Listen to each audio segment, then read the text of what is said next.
el mínimo como un múltiplo, que sería x factor de x más 4.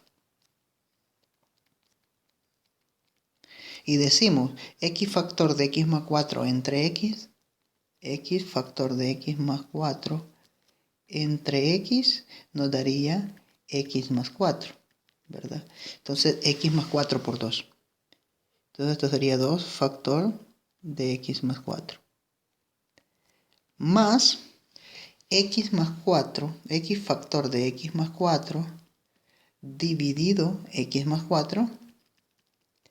Se elimina x más 4 y nos queda x. Y eso lo voy a multiplicar por 4. Eso sería 4x. Bien. Ahora resulta que vamos a aplicar la propiedad distributiva. Y eso nos quedaría 2 por x, 2x. Y 2 por 4, 8. Más 4x. Dividido x por x, x cuadrado. Más 4x. Simplificando en el denominador nos quedaría esto es 2x más 4x, 6x. 6x más 8 dividido x cuadrado más 4x. Y este sería el resultado de f más g, ¿verdad? ¿Quién va a ser el dominio de esta función entonces? El dominio de f más g no es más que la intersección del dominio de f con el dominio de g. Pero ¿quién es el dominio de f? Van a ser todos los reales menos 0. ¿Y quién es el dominio de g? Todos los reales menos 4. Por lo tanto, el dominio de f más g va a ser todo r menos 0 y menos 4, ¿verdad? Bien.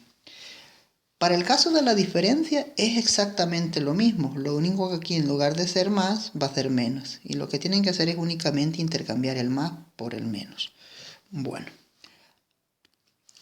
Ahora vamos a resolver el caso del producto.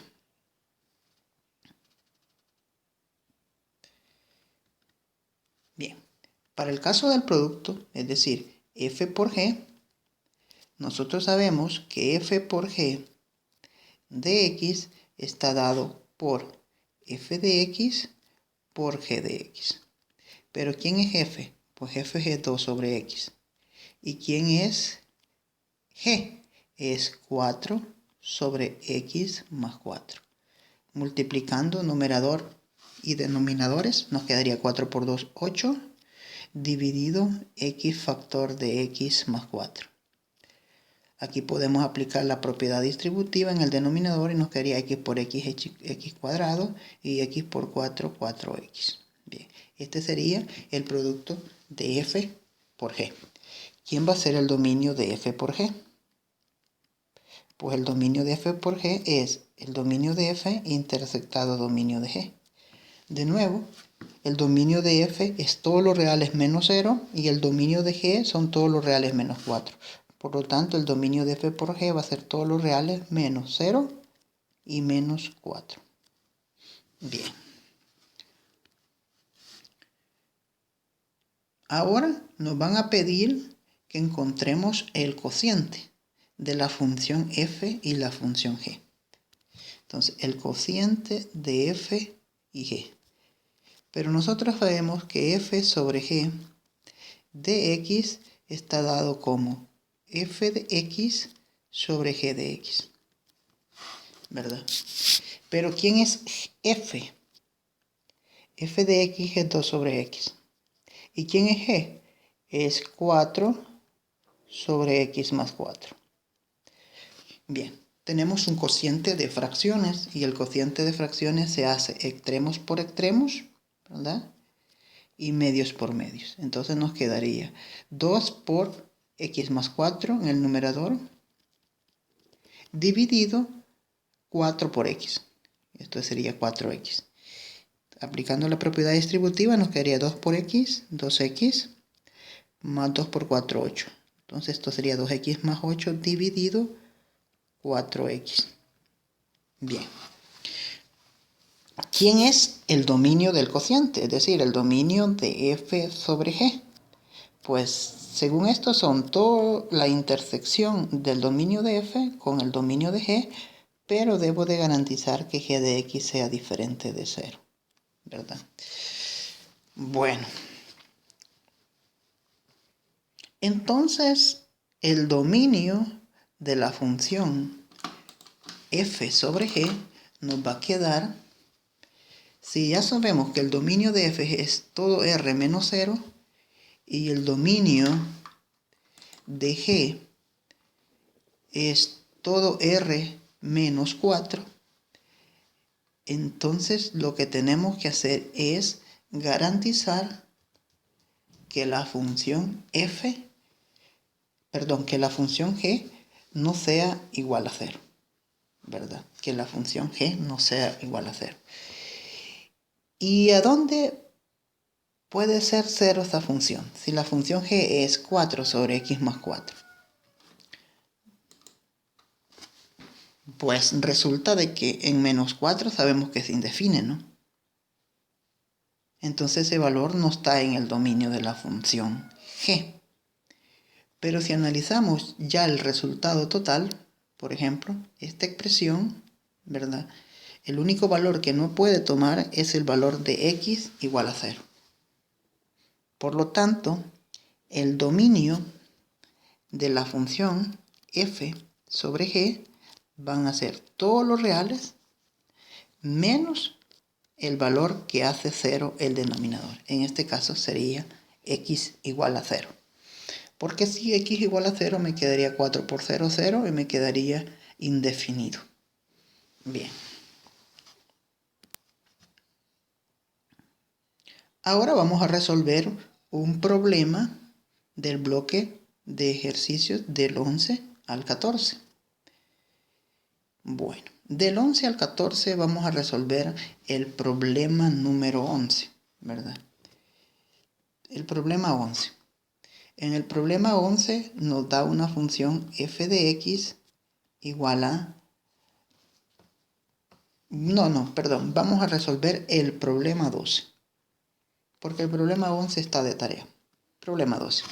Bueno, g de x es la raíz de x más 1 menos 1 sobre x. Como verán, la función g es la suma de dos funciones. Lo podemos ver de esta manera. Es decir, esta es una función f y esta es una función h. Este la puedo llamar f y este le puedo llamar h. Y g de x no es más que la suma de f de x más h de x. Bien. Lo que nos pide es el dominio de la función, ¿verdad? Entonces, pero si f de x es la raíz de x más 1, ¿verdad? El dominio de esta función van a ser todos los reales mayores o iguales que cumplen la condición de que x más 1 debe ser mayor o igual a 0. Porque recuérdense que es una función irracional donde aparece involucrada el índice de la raíz es un número par, ¿verdad? Por lo tanto, el dominio de f van a ser todos los reales, es decir, todos los x que pertenecen a R, tal que x más 1 es mayor o igual a 0. O que el dominio de f son todos los reales tal que x debe ser mayor o igual que menos 1. Eso es para el caso de f. Pero para el caso de h de x, que es igual a 1 sobre x, el dominio de h van a ser todos los reales menos el unitario 0, que es el valor que hace 0 el denominador. Bien. Resulta entonces de que como g de x está constituido por f de x y h de x es la diferencia de esas dos funciones, y nosotros sabemos que el dominio de la diferencia de f con h es igual al dominio de f intersectado el dominio de h. Bien. Pero ¿quién es el dominio de f? Bueno, serían todos los reales. Si aquí está menos 1, aquí está 0. Entonces serían todos estos números, ¿no? De menos 1 a más infinito. Y el dominio de H son todos los reales excepto 0. Es decir, que aquí va a estar abierto. Aquí. Por lo tanto, la intersección de esos dominios nos quedaría de menos 1 abierto en 0 y de 0 a más infinito, que sería lo que está doblemente marcado. Entonces, el dominio de f menos h, ¿verdad? Que sería justamente el dominio de g, porque g es f menos h, es el intervalo cerrado de menos 1 abierto en 0, unido de 0 a más infinito, ¿verdad? Bien.